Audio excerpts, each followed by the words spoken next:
बताइए आज India news पर क्या कुछ आपकी समस्या है, क्या आपसे मांग की गई है, कितने पैसों की मांग की है, किसने मांग की है? सुशील जी बताइए।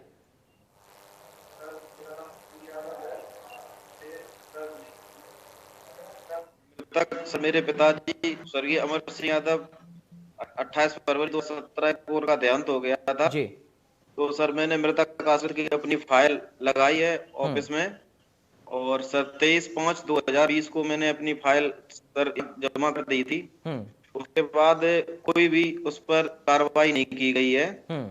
और कार्रवाई न करने का केवल ये कहा कि ये कुछ पैसे दें, रिश्वत दें, जिससे कार्रवाई बढ़ाई जाए। हम्म। तो सर जब मेरे पास पैसे की व्यवस्था नहीं थी तो डीआई साहब ने खुद मेरे पास कॉल करके पैसे की मांग की। जी। और मुझसे कहा कि तुम संतोष बाबू से मिल लो, हम्म। वो तुम्हारा करवा देंगे। हम्म। और पैसे की ऐसे लेन देन की जो भी हो वो अपनी बात कर लो। हम्म। तो सर हम बाबूजी से जब बात करने गए तो उन्होंने कोई संतोषजनक जवाब नहीं दिया। कभी 6 लाख, कभी 10 लाख ऐसी मांगे की हैं। जी। तो उसके तब से अटका हुआ है, हम्म। कुछ हो ही नहीं रहा उस पे। डीआईओएस के कहने हमारे के पास बाद आप बहुत सारे। संतोष बाबू से मिले हैं सुशील जी?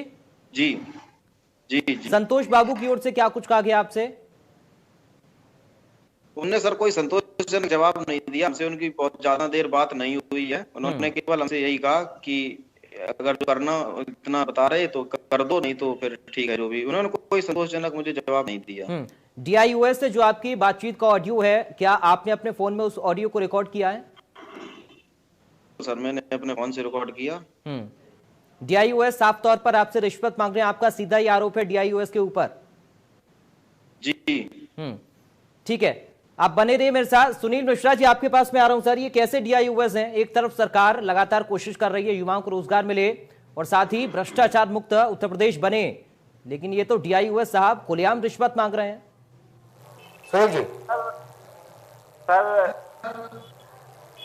क्या बताएं, जब से ये कल हमने सुना है बड़ा मन द्रवित है कि मृतक आश्रित की नियुक्ति इसलिए की जाती है परिवार को तुरंत सहायता मिल सके, परिवार मरी की कगार पे न जाए। इस वजह से शासन से ये व्यवस्था है। लेकिन उसका एक बिजनेस बना लिया है अधिकारियों ने। ये बड़ा खराब बात है। मन बड़ा द्रवित हुआ कल। और आप समझिए कि जिस परिवार का मुखिया यानी परिवार चलाने वाला खत्म हो जाए अचानक, उसके बाद उस परिवार पे क्या बीतती है। और फिर आपने सुना कि इस लड़के के पिता सुशील जी बता रहे हैं कि 35 लाख रुपए अपने पिता के किडनी ट्रांसप्लांट पे वो लगा चुके हैं और उसके बावजूद भी उनको अपने पिता को खोना पड़ा। और उसके बाद प्रशासनिक रवैया कैसा है उनकी नौकरी के लिए, ये सबके सामने बेहद शर्मनाक है। ये बेहद बेहद शर्मनाक है सर। दूसरी बात यह है कि हम भी यहाँ पे शिक्षक संघ शिक्षकों की समस्याओं को उठाते हैं, लेकिन समस्या ये है कि जब से ये त्रिपाठी जी जो डीआई साहब हैं ये आए हैं, कार्यालय में समस्याओं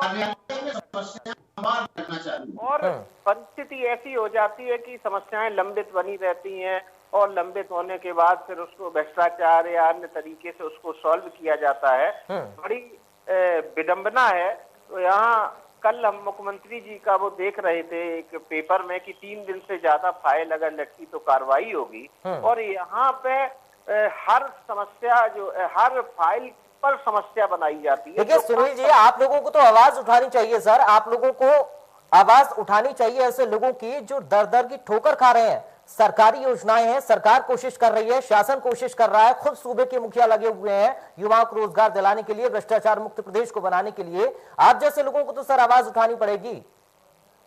बिल्कुल सर उठाते हैं, लेकिन हमारा दुर्भाग्य ये है कि कुछ समय से सरकार की तरफ से कहीं कर्मचारियों पर एस्मा या अन्य चीजें ऐसी आ जाती हैं जिसकी वजह से हम लोग भी थोड़े विवश हो जाते हैं, हड़ताल वगैरह नहीं कर सकते हैं। तो ये थोड़ी सी समस्या हम लोगों के सामने रहती हैं। फिर भी उनको ज्ञापन देके या अन्य माध्यमों से हम उनको समझाने का प्रयास करते हैं, समस्याओं को निस्तारित कराने का प्रयास करते हैं। लेकिन अब आप बताइए कि प्रत्येक जहां पर भी पूरे प्रदेश में है अधिकारियों के बैठने का एक समय निर्धारित कर दिया गया है कि इसमें जो है जनता उनसे सीधे मिल सके।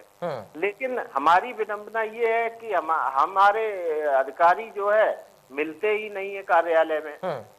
तो ऐसी परिस्थिति में हम लोगों के सामने बड़ी समस्या ठीक उत्पन्न है हो जाती सुरेश जी, आप मेरे साथ बने रहिए। सुशील जी आपके पास भी लौटूंगा, आप मेरे साथ बने रहिए। मेरे साथ मेरे संवाददाता औरैया से सुरेश मिश्रा जुड़ गए। सुरेश, ये पूरा मामला सुशील बता रहे हैं कि उनसे रिश्वत मांगी जा रही है, डीआईओ से बात करने की कोशिश की आपने, क्या कह रहे हैं वो?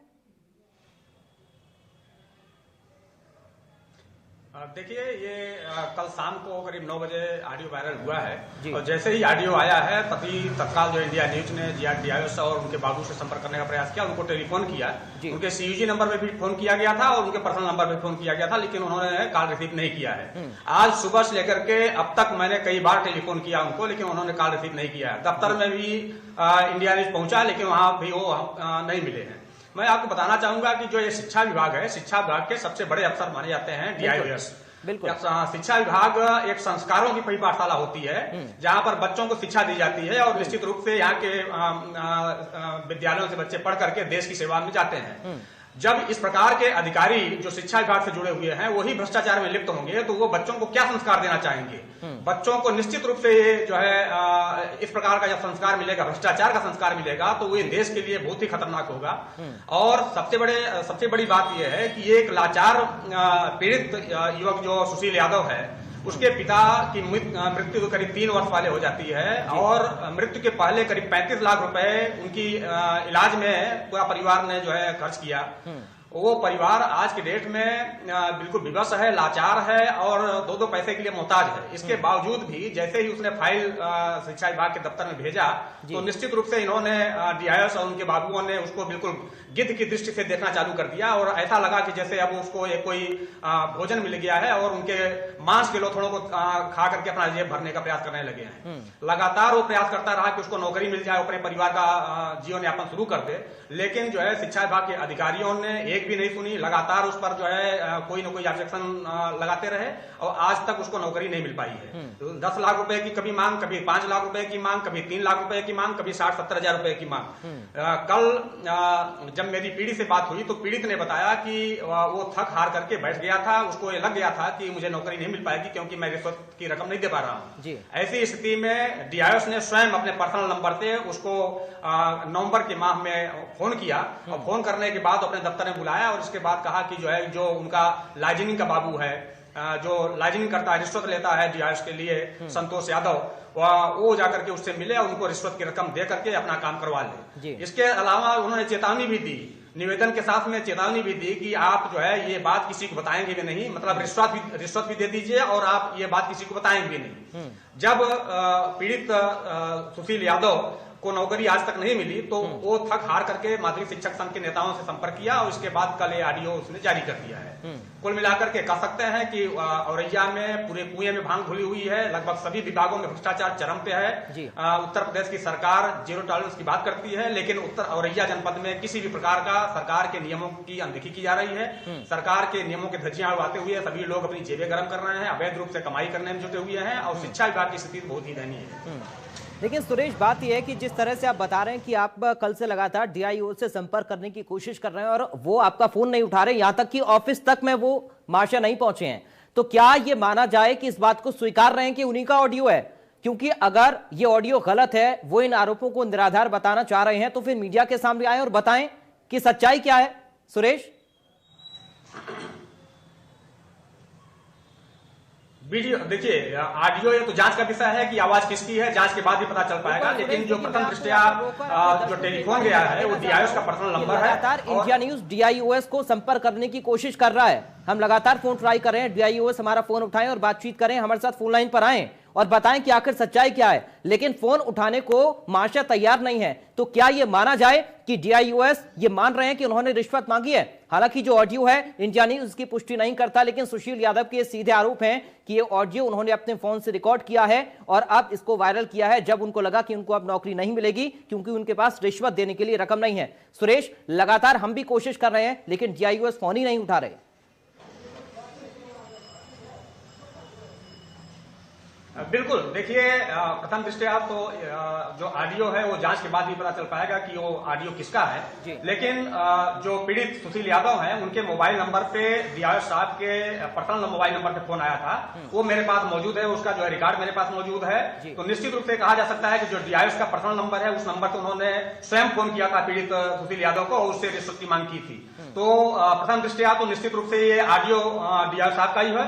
डीआईओ साहब को इस पर सफाई देनी चाहिए थी, लेकिन डीआईओ साहब लगातार इंडिया न्यूज के प्रयास के बाद भी अभी तक वो फोन नहीं उठा रहे हैं। इससे साबित होता है कि निश्चित रूप से ये जो ऑडियो है वो निश्चित रूप से ही कहा जा सकता है उनका है। हालांकि जांच का विषय है, मैं इस बात को प्रमाणित नहीं करता हूं, इंडिया न्यूज इस बात को अभी तक प्रमाणित नहीं कर रहा है। लेकिन डीआईओ साहब को जो हृदय नारायण त्रिपाठी हैं, जनपद औरैया में जिला विद्यालय निरीक्षक के पद पर तैनात हैं, उनको इस बात की सफाई के लिए इंडिया न्यूज के सामने आना चाहिए था, दर्शकों को बताना चाहिए था कि जो ऑडियो है वो सत्य है या असत्य है। फिलहाल वो कैमरे से बच रहे हैं, दफ्तर में भी नहीं पहुंचे हैं। इंडिया न्यूज की टीम उनके दफ्तर में पहुंची, लेकिन वहां भी वो मौजूद नहीं मिले। ठीक है सुरेश, मैं आपके